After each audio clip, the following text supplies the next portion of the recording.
ತಪಸ್ಸು ಕಾಲದ 4ನೇ ಶನಿವಾರ. ಪ್ರವಾದಿ ಯೆರೆಮೀಯನ ಗ್ರಂಥದಿಂದ ವಾಚನ. ಸರ್ವೇಶ್ವರ ಸ್ವಾಮಿ ತಿಳಿಸಿದ್ದರಿಂದಲೇ ಶತ್ರುಗಳು ನನಗೆ ವಿರುದ್ಧ ಹೂಡಿದ ಕುತಂತ್ರವು ನನಗೆ ಗೊತ್ತಾಯಿತು. ಅವರ ಕೃತ್ಯಗಳನ್ನು ನನಗೆ ತೋರಿಸಲಾಯಿತು.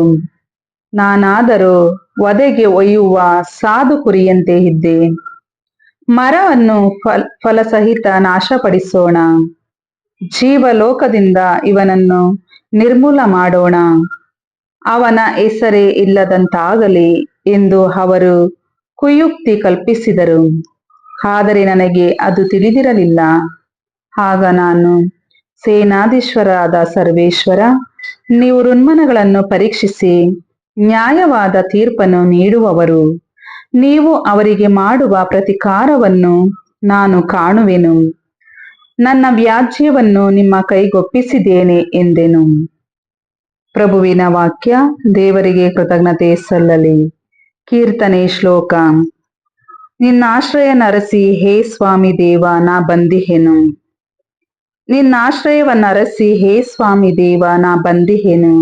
ಬೆನ್ನಟ್ಟಿ ಬರುವವರ ಕೈಯಿಂದ ತಪ್ಪಿಸಿ ಕಾಪಾಡೆನ್ನೆನು. ಇಲ್ಲದಿರೆ ಶತ್ರು ತಿಳಿದಾನು ನನಗೆ ರಕ್ಷಕನಿಲ್ಲವೆಂದು, ಸೀಳಿಬಿಟ್ಟಾನು ಸಿಂಹದಂತೆ ಮೇಲೆ ಬಿದ್ದು. ಶ್ಲೋಕ. ನಿನ್ನಾಶ್ರಯವನ್ನರಸಿ ಹೇ ಸ್ವಾಮಿ ದೇವ, ನಾ ಬಂದಿಹೆನು. ಹೇ ಪ್ರಭು, ಜಗದ ಜನಾಂಗಕ್ಕೆ ನ್ಯಾಯ ದೊರಕಿಸುವವನು ನೀನು. ನನಗೂ ನ್ಯಾಯ ದೊರಕಿಸು, ನಿರಪರಾಧಿ ನೀತಿವಂತ ನಾನು. ಮಾನವರ ಋನ್ಮನವನರಿತಿಹ ಸತ್ಯಸ್ವರೂಪಿ ದೇವ. ದುರುಳರ ಕೆಡುಕನಳಿಸಯ್ಯ, ಸತ್ಯವಂತರನ್ನು ನೀ ಉಳಿಸಯ್ಯ. ಶ್ಲೋಕ. ನಿನ್ನಾಶ್ರಯವನ್ನರಸಿ ಹೇ ಸ್ವಾಮಿ ದೇವ, ನಾ ಬಂದಿಹೆನು. ನನಗೆ ರಕ್ಷೆ ನೀಡುವ ಗುರಾಣಿ ದೇವನೇ, ನೇರ ಮನಸ್ಕರಿಗೆ ಸಂರಕ್ಷಣೆ ಆತನೇ. ನ್ಯಾಯಕ್ಕನುಸಾರ ತೀರ್ಪು ನೀಡುವಂತವನು ದೇವನು. ದುರುಳರ ಮೇಲೆ ದಿನ ಬಿಡದೆ ಕೋಪ ಉಳ್ಳವನು ಆತನು. ಶ್ಲೋಕ. ನಿನ್ನಾಶ್ರಯವನ್ನರಸಿ ಹೇ ಸ್ವಾಮಿ ದೇವ, ನಾ ಬಂದಿಹೆನು. ಘೋಷಣೆ. ದೇವರ ವಾಕ್ಯವಾದ ಪ್ರಭು ಯೇಸುವೆ, ನಿಮಗೆ ಸದಾ ಮಹಿಮೆ ಸಲ್ಲಲಿ. ಇದು ಸರ್ವೇಶ್ವರನಾದ ದೇವರ ನುಡಿ. ದುಷ್ಟನ ಸಾವಿನಲ್ಲಿ ನನಗೆ ಲವಲೇಶವೂ ಸಂತೋಷವಿಲ್ಲ. ಆತನು ತನ್ನ ದುರ್ಮಾರ್ಗವನ್ನು ಬಿಟ್ಟು ಬಾಳುವುದೇ ನನಗೆ ಸಂತೋಷ. ದೇವರ ವಾಕ್ಯವಾದ ಪ್ರಭು ಯೇಸುವೆ, ನಿಮಗೆ ಸದಾ ಮಹಿಮೆ ಸಲ್ಲಲಿ. ಯೋಹಾನನು ಬರೆದ ಪವಿತ್ರ ಶುಭ ಸಂದೇಶದಿಂದ ವಾಚನ. ಆ ಕಾಲದಲ್ಲಿ ಯೇಸು ಹೇಳಿದನ್ನು ಕೇಳಿ ನೆರೆದಿದ್ದವರಲ್ಲಿ ಕೆಲವರು, ಬರಬೇಕಾಗಿದ್ದ ಪ್ರವಾದಿ ಈತನೇ ಸರಿ ಎಂದರು. ಇನ್ನು ಕೆಲವರು, ಈತನೇ ಲೋಕೋದ್ಧಾರಕ ಎಂದರು. ಮತ್ತೆ ಕೆಲವರು, ಲೋಕೋದ್ಧಾರಕ ಗಲಿಲಿಯದಿಂದ ಬರುವುದುಂಟೆ? ಆತ ದಾವೀದ ವಂಶಜನು. ಆತನು ಹುಟ್ಟುವುದು ದಾವೀದನ ಊರಾದ ಬೆತ್ಲೆಹೇಮಿನಲ್ಲಿ ಎಂದು ಪವಿತ್ರ ಗ್ರಂಥದಲ್ಲಿ ಹೇಳಿದೆಯಲ್ಲವೇ ಎಂದು ವಾದಿಸಿದರು. ಹೀಗೆ ಯೇಸುವನ್ನು ಕುರಿತು ಜನರಲ್ಲಿ ಭಿನ್ನಾಭಿಪ್ರಾಯ ಉಂಟಾಯಿತು. ಕೆಲವರಿಗಂತೂ ಯೇಸುವನ್ನು ಹಿಡಿದು ಬಂಧಿಸಬೇಕೆನಿಸಿತು. ಆದರೆ ಯಾರೂ ಅವರ ಮೇಲೆ ಕೈ ಹಾಕಲಿಲ್ಲ. ಕಾವಲಾಳುಗಳು ಹಿಂದಿರುಗಿದಾಗ ಮುಖ್ಯ ಯಾಜಕರು ಮತ್ತು ಫರಿಸಾಯರು, ಅವನನ್ನೇಕೆ ನೀವು ಹಿಡಿದು ತರಲಿಲ್ಲ ಎಂದು ಕೇಳಿದರು. ಅವರು, ಆತನು ಮಾತನಾಡುವಂತೆ ಯಾರು ಎಂದು ಮಾತನಾಡಿದಿಲ್ಲ ಎಂದು ಉತ್ತರಿಸಿದರು.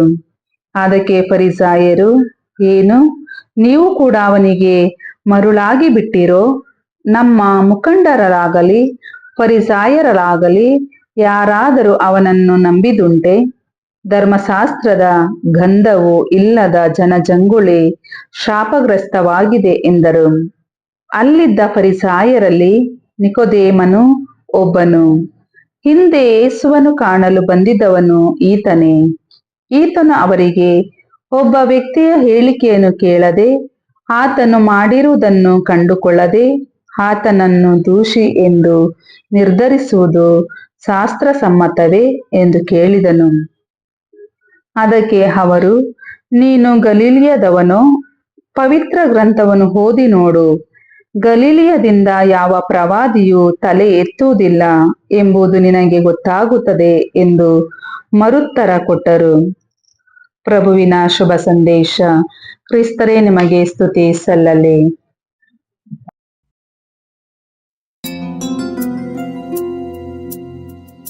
ನಮ್ಮ ಪಾಪ ಶಾಪಗಳನ್ನು ಅಳಿಸಲು ಯೇಸು ಸ್ವಾಮಿ ಶಿಲುಬೆ ಹೊತ್ತು ತಮ್ಮ ರಕ್ತ ಹರಿಸಿ ನಮಗೆ ರಕ್ಷಣೆ ತಂದದ್ದು ನಿಜವಲ್ಲವೇ? ಆ ಪ್ರೀತಿಗೆ ಬೆಲೆ ಕಟ್ಟಲು ಸಾಧ್ಯವೇ? ಎಂದಿಗೂ ಇಲ್ಲ.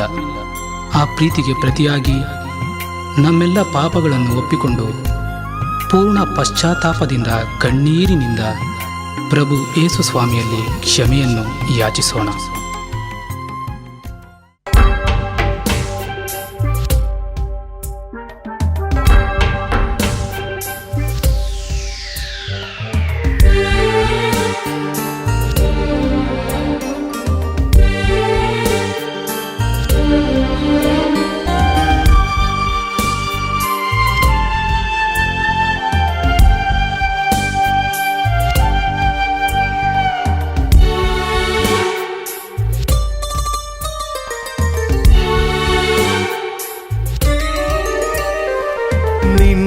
ಶಿಲುಬೆ ಮರಣದಿಂದ ನನ್ನ ಬಾಳು ಬೆಳಗಿತ್ತು, ನೀ ಸುರಿಸಿದ ರಕ್ತದಿಂದ ನನ್ನ ಪಾಪ ನೀಗಿತ್ತು.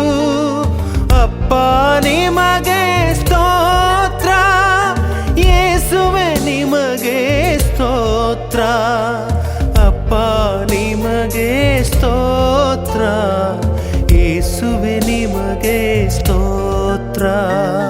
ನಿನ್ನ ಶಿಲುಬೆ ಮರಣದಿಂದ ನನ್ನ ಬಾಳು ಬೆಳಗಿತ್ತು, ನೀ ಸುರಿಸಿದ ರಕ್ತದಿಂದ ನನ್ನ ಪಾಪ ನೀಗಿತ್ತು.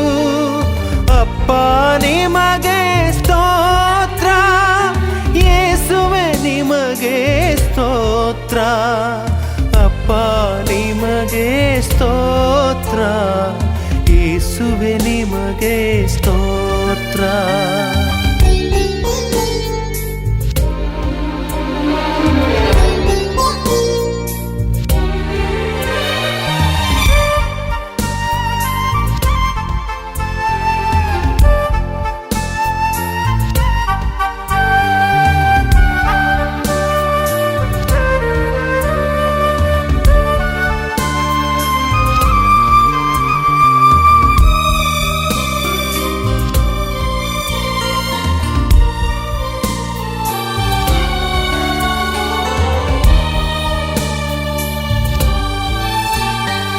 ಪಾಪಿ ನನಗಾಗಿ ನೀ ಮಗುವಾಗಿ ಜನಿಸಿದೆ,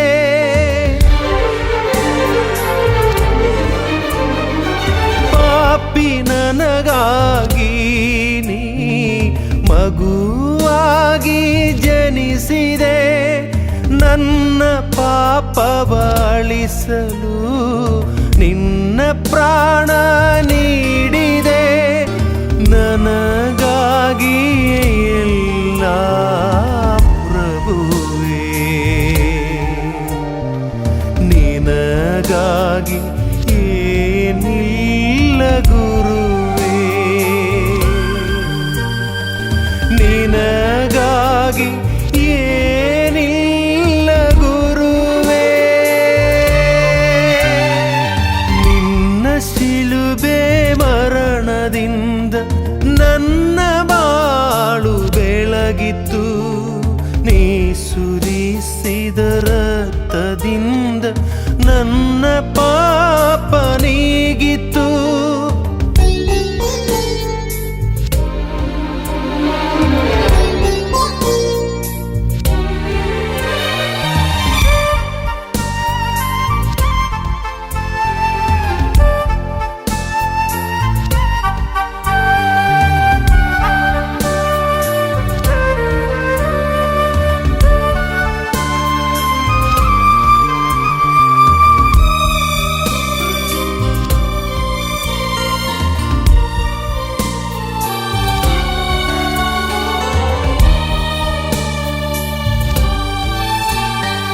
ಸಾಯುವ ಕೊನೆಗಳಿಗೆಯಲ್ಲೂ ನನಗಾಗಿಯೇ ಬೇಡಿದೆ,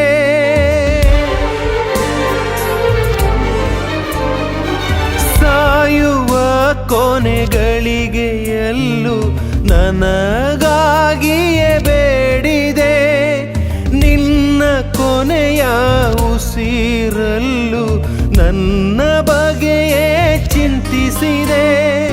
ನನಗಾಗಿಯೇ ಎಲ್ಲ ಪ್ರಭುವೇ, ನಿಮ್ಮ ಪ್ರೀತಿಗೆ ನಾ ಕೈಗಳ ಮುಗಿಯುವೆ.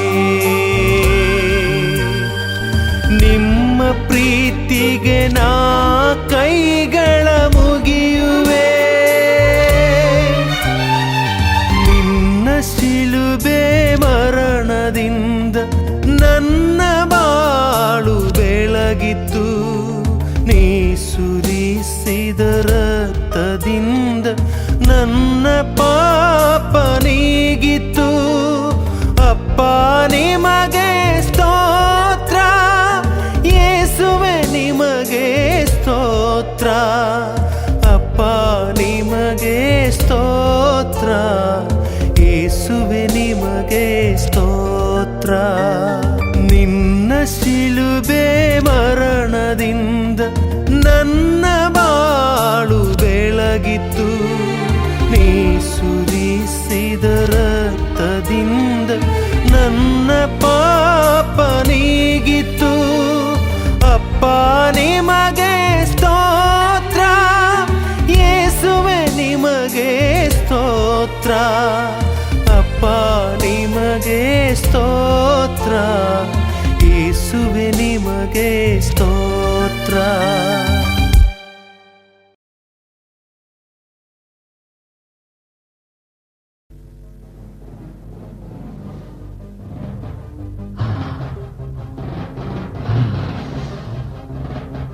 ಈ ಹೊತ್ತೆ ನನ್ನ ಸಂಗಡ ಪರದೈಸಿನಲ್ಲಿರುವೆ.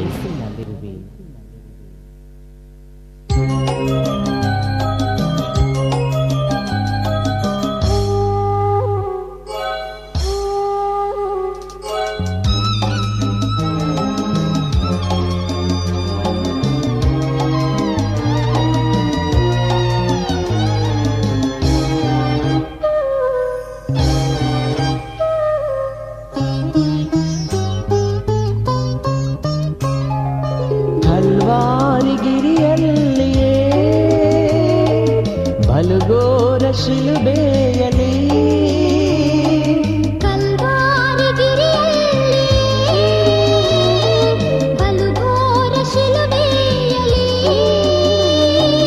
ನಮ್ಮೆಲ್ಲ ಪಾಪಕ್ಕಾಗಿ ಪ್ರಭು ಯೇಸು ಬಲಿಯಾಗಿಹನು.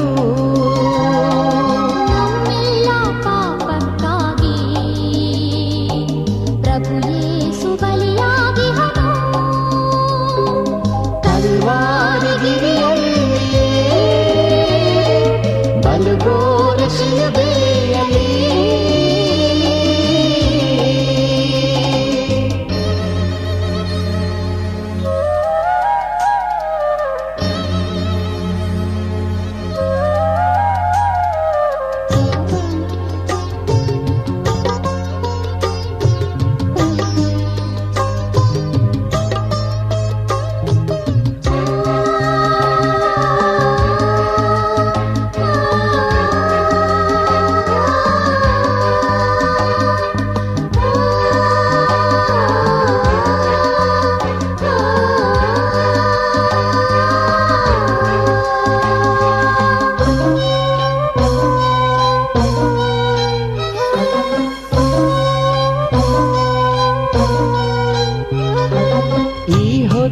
ನನ್ನ ಸಂಗಡ ಪರದೈಸಿನಲ್ಲಿರುವೆ. ಈ ಹೊತ್ತೆ ನನ್ನ ಸಂಗಡ ಪರದೈಸಿನಲ್ಲಿರುವೆ. ಎಂದೇಸುವು ಶಿಲುಬೆಯಲ್ಲಿ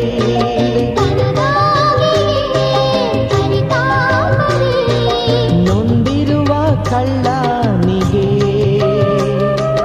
ಅಭಯವನ್ನು ನೀಡಿದ ನಂದು.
ನಮ್ಮೆಲ್ಲ ಘೋರ ಪಾಪಕ್ಕೆ ಶಿಲುಬೆಯ ಏರಿದೆ.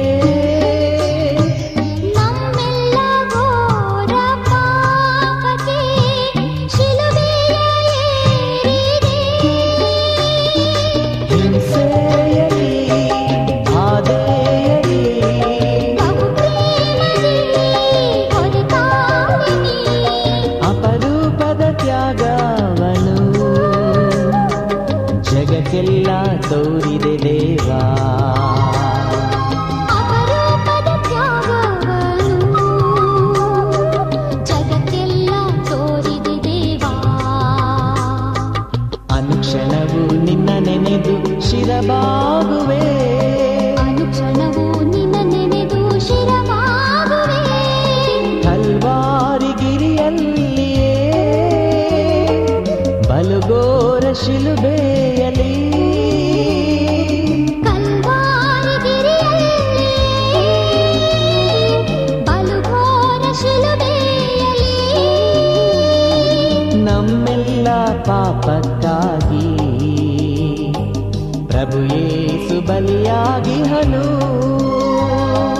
ನಮ್ಮೆಲ್ಲ ಪಾಪಕ್ಕಾಗಿ ಪ್ರಭು ಯೇಸು ಬಲಿಯಾಗಿಹನು. ಕಲ್ವಾರಿ ಗಿರಿಯಲ್ಲಿಯೇ ಬಲುಘೋರ ಶಿಲುಬೆಯಲಿ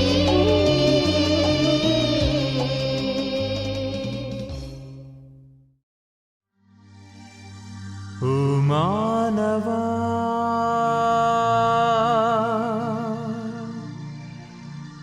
ನಿನಗಾಗಿ ಯೇಸು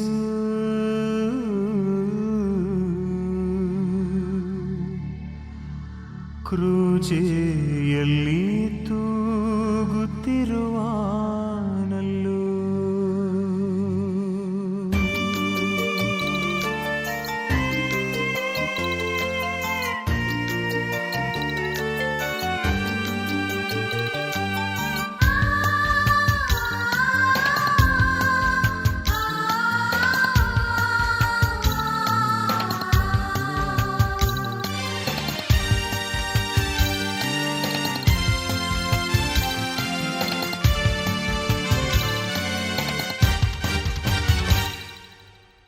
ಮಾನವ, ನಿನಗಾಗಿ ಯೇಸು ಕ್ರೂಜೆಯಲ್ಲಿ ತೂಗುತ್ತಿರುವಾನಲ್ಲೂ.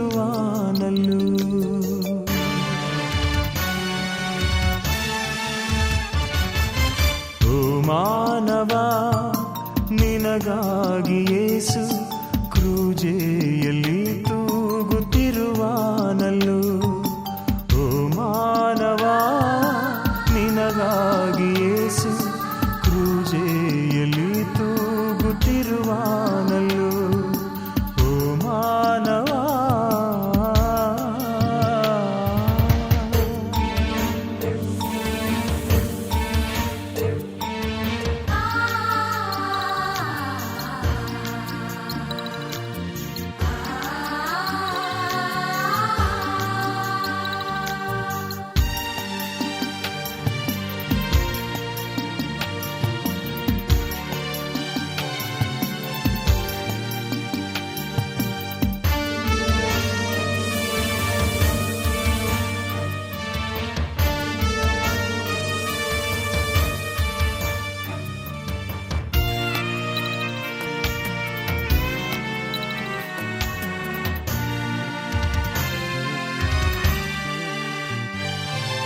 ಹಸಿದವರಿಗೆ ರೊಟ್ಟಿಯ ಕೊಟ್ಟ, ಆ ರೊಟ್ಟಿಯಂದು ಕಲ್ಲಾಗಿತಲ್ಲ.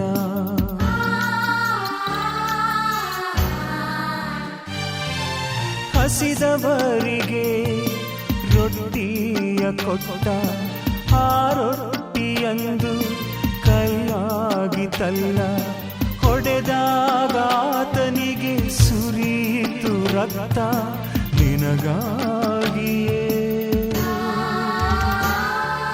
ನಿನ್ನಯ ಪಾಪದ ಬಿಡುಗಡೆಗಾಗಿ. ಓ ಮಾನವ, ನಿನಗಾಗಿ ಯೇಸು ಕ್ರೂಜೆಯಲ್ಲಿ ತೂಗುತ್ತಿರುವಾನಲ್ಲೂ ಓ ಮಾನವ.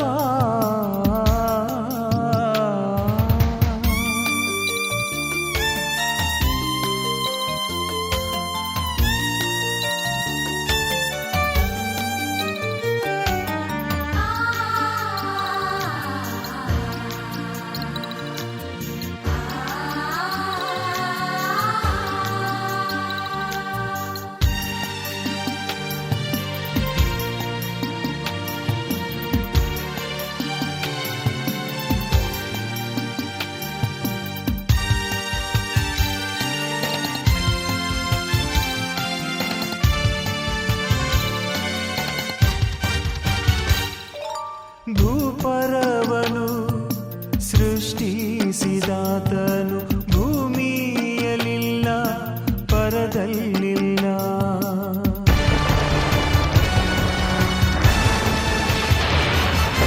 ಭೂಪರವನು ಸೃಷ್ಟಿಸಿದಾತನು ಭೂಮಿಯಲಿಲ್ಲ ಪರದಲ್ಲಿಲ್ಲ. ಆಕಾಶದ ಮಧ್ಯ ಶಿಲುಬೆಯ ನಡುವೆ ಕರಚಾಚಿ ಕರುಣೆಯ ಸ್ವರದಿಂದ ಕರಿತಾನಲ್ಲೋ. ಓ ಮಾನವ, ನಿನಗಾಗಿ ಯೇಸು ಕ್ರೂಜೆ